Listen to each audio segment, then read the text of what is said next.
My name is Kevin, a 34-year-old male office worker.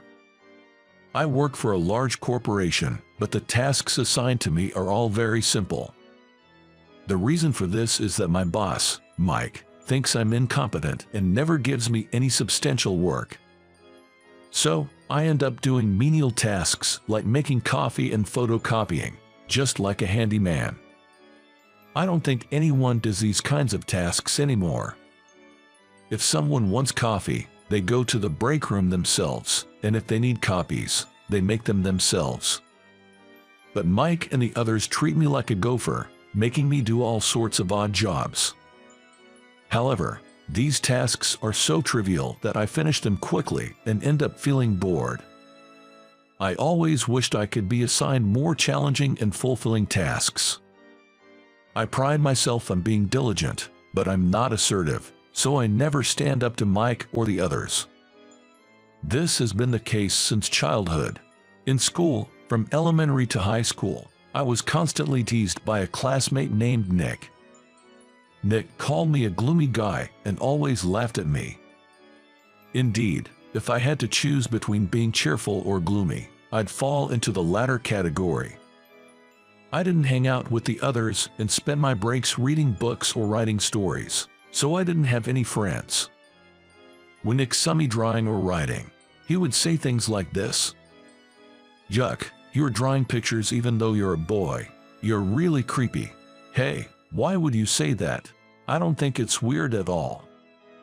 Yes, it's weird. I mean, all other 5th grade boys like soccer or baseball, but you're the only one drawing in the classroom. Look, everyone. Kevin is drawing strange pictures.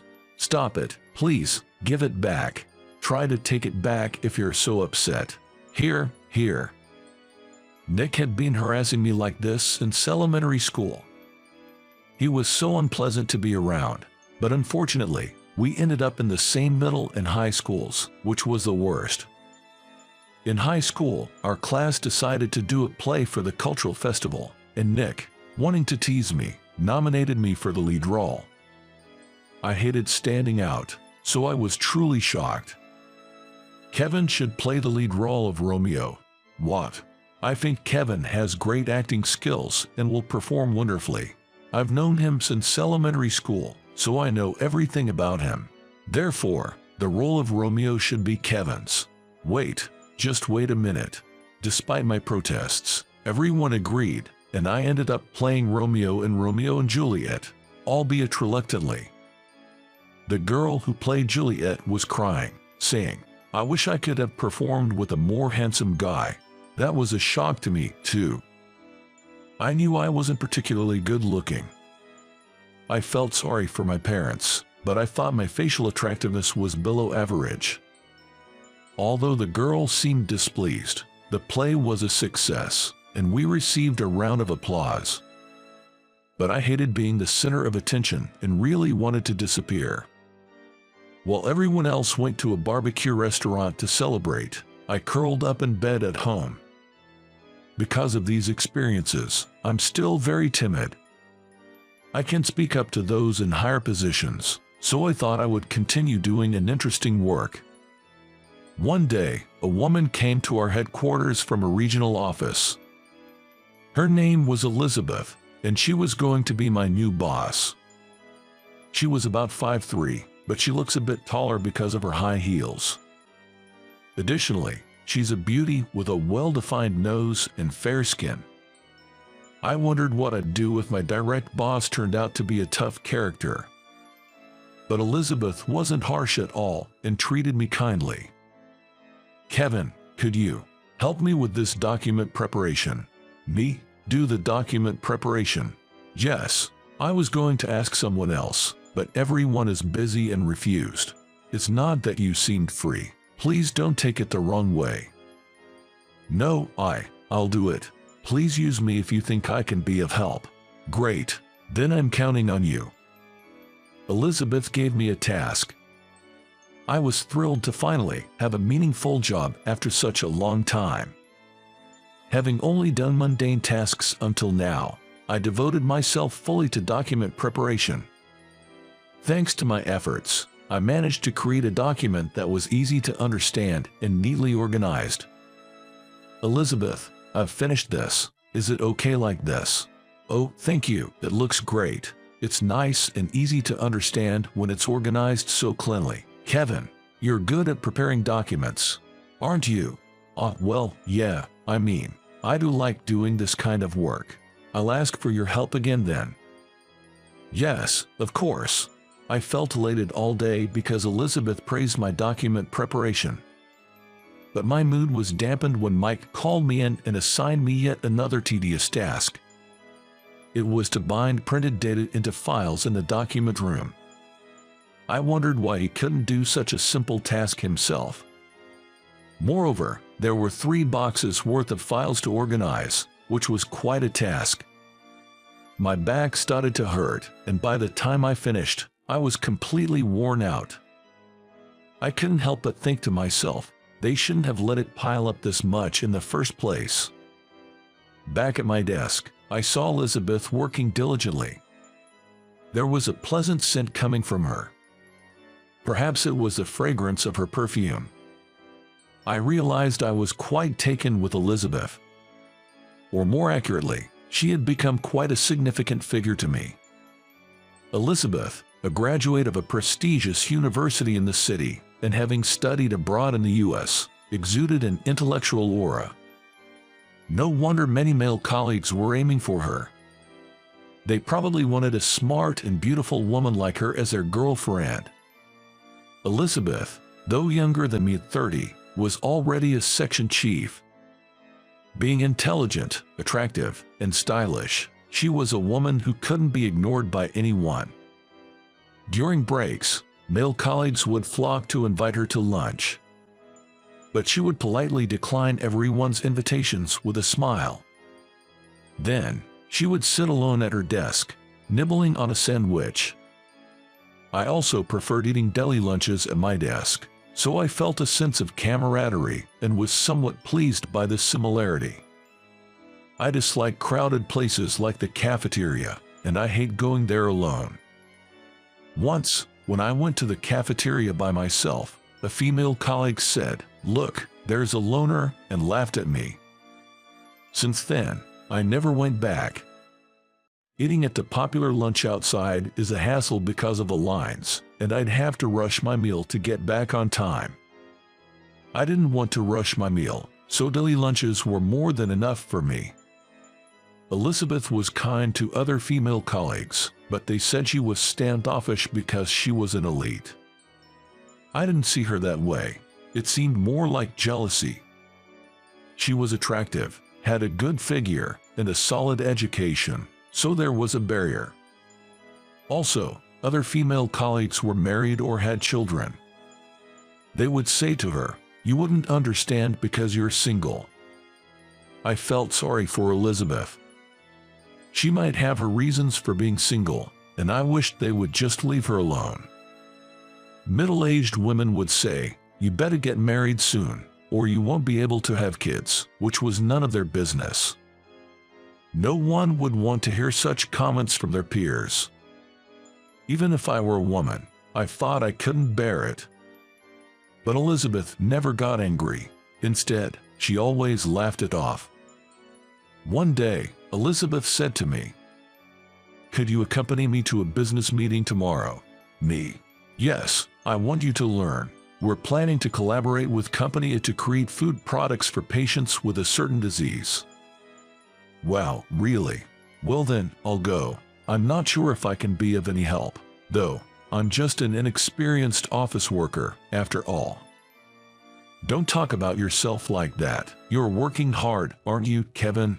Education and position don't matter. If you keep at it, you will be rewarded eventually. Yeah, you're right. I'll do my best. Please take me with you to learn. And so, we headed to the business meeting the next day. Our company, B Corporation, specializes in food products, and A Corporation is in the medical field. Elizabeth mentioned that we were developing food items for patients with a specific illness.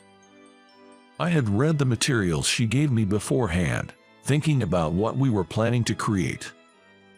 The focus was on patients with skin diseases. So, I thought about this for patients with epidermolysis bullosa, nutrient-packed cookies. Yes, I heard these patients often have difficulty with nutritional intake, so I thought cookies packed with nutrients might work. But you see, patients with epidermolysis bullosa also have mucosal lesions and might find it painful to eat something like cookies. I see. David from a corporation listened to Elizabeth's idea with a frown. Epidermolysis bullosa is a complex skin condition where the skin is fragile and easily forms blisters. It can occur anywhere on the body, including inside the mouth. For moderate to severe cases, oral intake becomes difficult, and patients struggle to eat. We need nutrition to survive, but eating becomes a challenge. However, David was concerned that nutrient-packed cookies might be too hard and hurt the mouth. Indeed, cookies are crunchy. We tried selling beverages before, but they didn't sell well because they tasted bad. Really? I see. A corporation's beverage was thick and unappetizing. To put it bluntly, it felt undrinkable. The beverage was drinkable, but its thick, unpleasant texture and taste made people feel sick, especially children. What should we do? It's hard to find something that's both nutritious and enjoyable for everyone. You're a food company, right? Shouldn't you come up with something easier to eat or drink? Our company is a medical manufacturer, so you should be better at this, right? Yes, well, I had gathered opinions, and cookies seemed like a reasonable choice. Really? This is not going anywhere. We asked for your help because we're in trouble. This won't help the patients. I'm sorry, let me think about it again. But we have a tasting session for the patients next month. We can't wait any longer. Well, Elizabeth was in a tight spot. That's when I made a suggestion. How about chocolate or marshmallows? What? Think of chocolate that melts in the mouth, not the hard, crunchy kind. Maybe something with a texture like ganache. And marshmallows are soft and melt in the mouth, too. Plus, they can be nutrient-richer, even kids would enjoy it. And that sounds better than these prototype cookies. Yes, it's a good idea to market it as a snack that is easy to eat while still providing nutrition, rather than just as a dietary supplement. There are various types of this disease, and some types particularly affect the mouth and esophagus, causing blisters and erosions. So, we should highlight the melting texture. As for your company's beverage, it's a bit difficult to say, but it was quite thick and reminded me of barium. Exactly, I thought it resembled barium.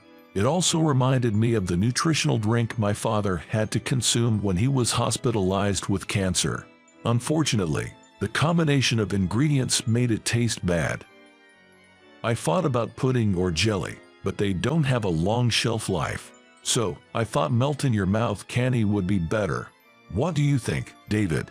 Yes, that makes sense. Pudding is easy to eat but has a short shelf life, and we want to produce a large quantity. Then let's go with chocolate and marshmallows. It's winter, so it'll be perfect for Valentine's Day. Oh, that's true. Please do that. Could you email us the details, Kevin? Yes, I'll send you a quote right away. Once I confirm it with my supervisor, I'll get back to you. Elizabeth looked at me intently. Her eyes were wide, probably wondering why someone like me, who she considered an inexperienced worker, would make such a suggestion. On the way back to the office, I explained to her that there are 4 main types of epidermolysis bullosa and the various treatment methods. Elizabeth nodded, taking notes and asking me questions. Kevin, you're really talented, aren't you? You said you were just an incompetent employee, but I don't see you that way. Perhaps you are someone with incredible knowledge. Ahaha, no way, that's not true at all. Come on, you must be a real elite, right? You probably attended a more prestigious university than I did and have lots of qualifications, right? Kevin, who are you really? Please, tell me honestly. Elizabeth's eyes were serious. Realizing it was futile to hide it any longer, I decided to reveal my background. I'm a college graduate. At least, that's true. Really? I thought so, but may I ask which university? I thought she was just asking out of curiosity. ABC Medical University. What? I graduated from the medical school. Actually, I have both a medical license and a lawyer's qualification. Wait, you're from the medical school, so you were a doctor? No, I passed the national medical examination but didn't become a doctor. And a lawyer too. Did you go to law school, Kevin? It's impossible to have such a background. No, that's the truth. Actually, I obtained my lawyer's qualification through the preliminary examination route. The preliminary examination route. I heard it's more challenging than passing the exam after graduating from law school. Kevin, why did you say you were just an incompetent employee? You're an incredible person with hidden academic credentials and background. Ahaha, well, I was only good at studying. I was always teased by classmates for that. I also wrote novels and drew pictures, but was told it was creepy. You're an incredible genius, like a modern-day Da Vinci. Amazing, Kevin. Thank you for helping me earlier. I was panicking and didn't know how to respond to David. Thank you so much. No, I'm not that great. I had hidden my educational background at the company. But I didn't lie about it during my job application, as that would be misrepresentation. I had correctly listed my university on my resume. However, at B Corporation, a large company, only HR and top management knew about my education, background, and qualifications. Mike and other colleagues probably thought I was just another graduate student. Since medical school is a 6-year program, they assumed I was a graduate student. Mike always yelled at me, saying, "You spent years in school and you are still useless." That's when I decided to play the part of an incompetent graduate. Rumor-loving people were spreading that I had attended a graduate school at some university. But I decided to act as if I had never attended any graduate school and was a hopeless person. There was a reason I pretended to be incapable. I became distrustful of people because of the harassment I faced from my classmate Nick. The only thing I loved was studying. So, I entered medical school, studied hard, and aspired to become a doctor. However, during my 6th year, a traumatic event occurred during my practical training. A little girl with a rare skin disease, who was under my care, passed away. She had a skin condition and succumbed to an infection. People with skin diseases are prone to infections, so care is crucial. But even with careful attention, fragile skin easily becomes infected. I wished such diseases didn't exist in this world. At the same time, I realized that doctors can't save everyone.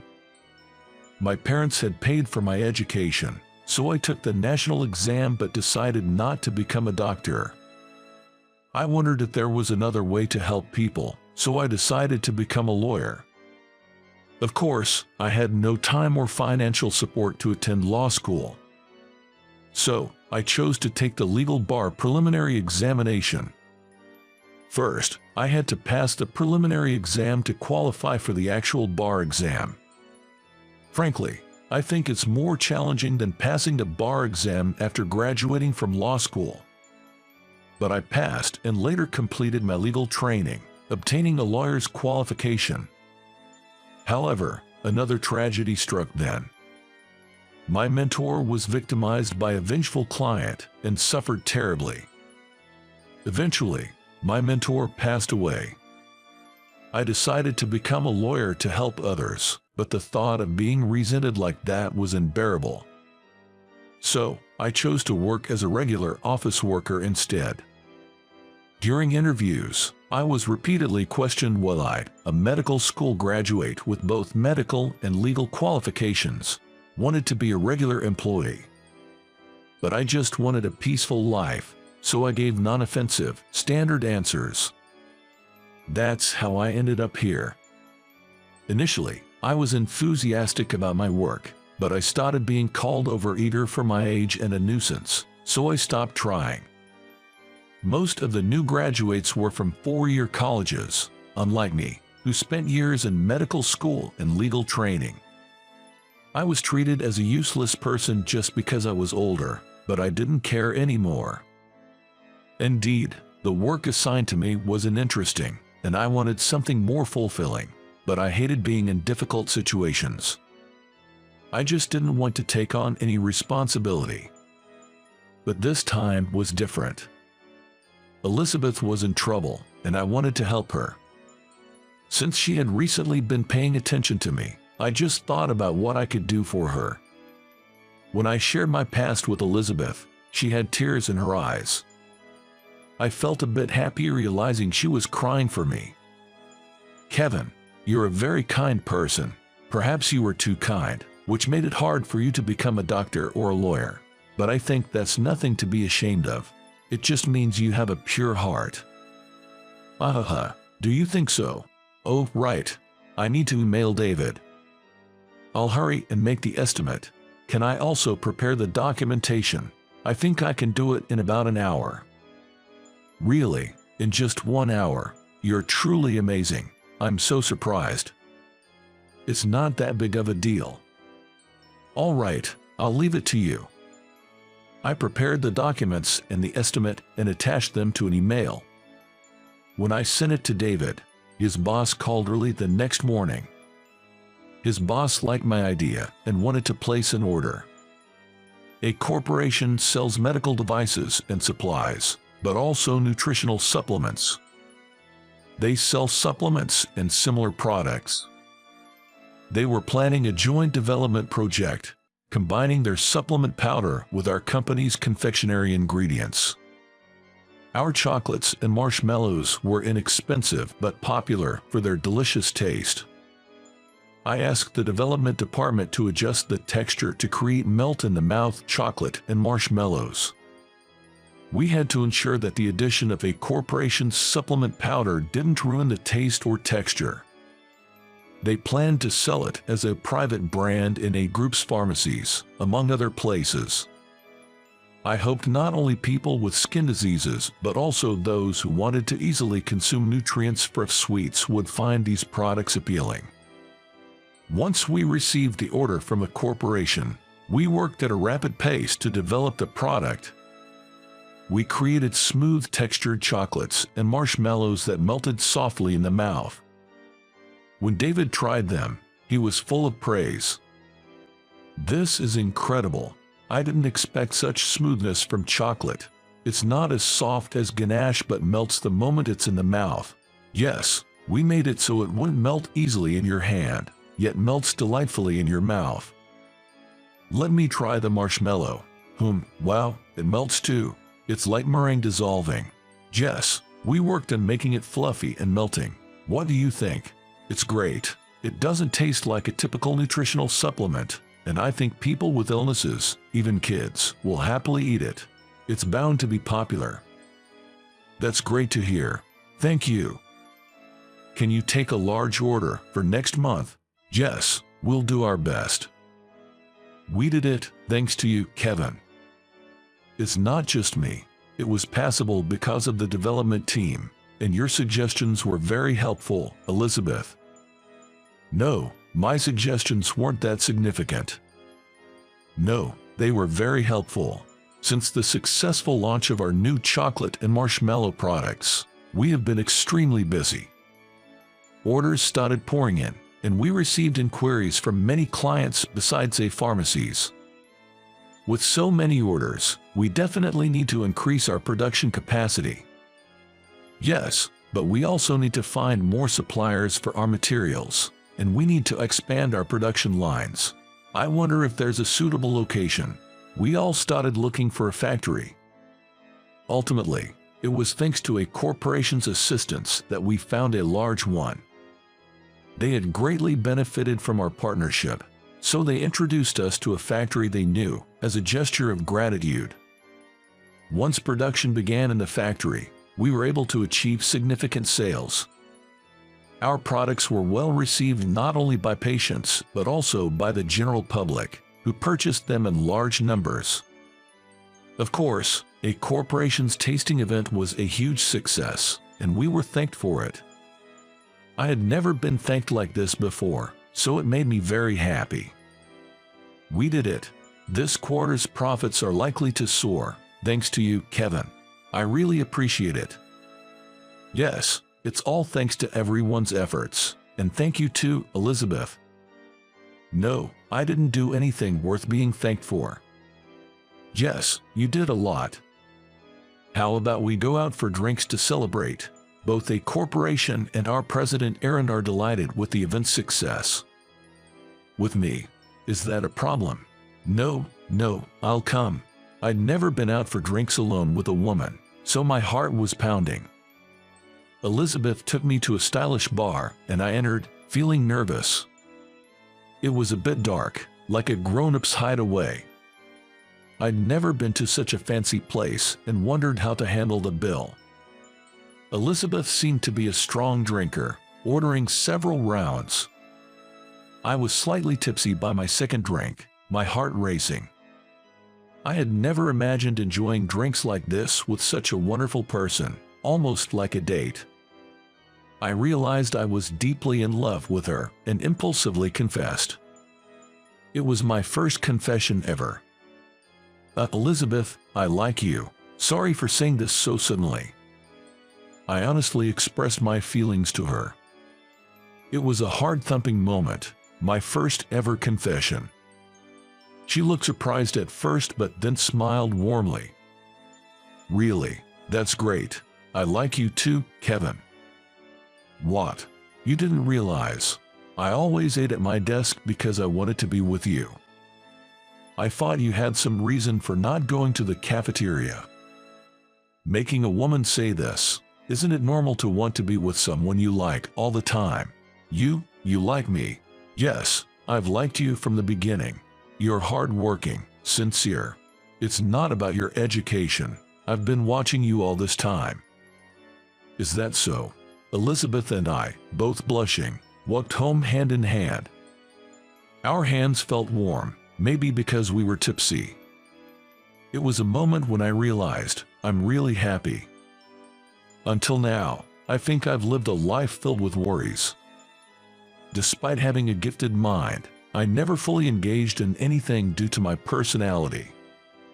I learned that being good at studying doesn't necessarily mean being useful in society, but now I want to contribute more to the company. And that wouldn't be possible without Elizabeth. She was the only one in the company who was kind to me. Afterward, we introduced each other to our friends and spent more time together. We went on drives, visited delicious restaurants, and even went to the pool in the summer, creating many memories. We were dating, but we kept our relationship a secret at the company. However, it gradually became known. Around that time, Elizabeth had started talking to the other female employees. She had been disliked by some for being perceived as overly intellectual, but those employees apologized to her. Then, one day, we decided to meet each other's families. Elizabeth's family was very warm and welcomed me as a new member of their family. My family also welcomed Elizabeth with open arms. With the blessings of both our families, our bond grew even stronger. Eventually, we decided to get married. I was extremely nervous when proposing, but seeing Elizabeth's joy made me realize that spending a week choosing the engagement ring was worth it. On the wedding day, seeing Elizabeth in her dress, I was struck by her beauty. And when she smiled and said, "Thank you for everything. I love you," I felt I was at the peak of happiness. Since then, we have been living a happy married life. Meeting Elizabeth was the greatest fortune of my life. Without her, I wouldn't be the person I am today. We vowed to support and encourage each other and face life's challenges together. Our days are filled with happiness. From now on, I will do everything in my power for my wife.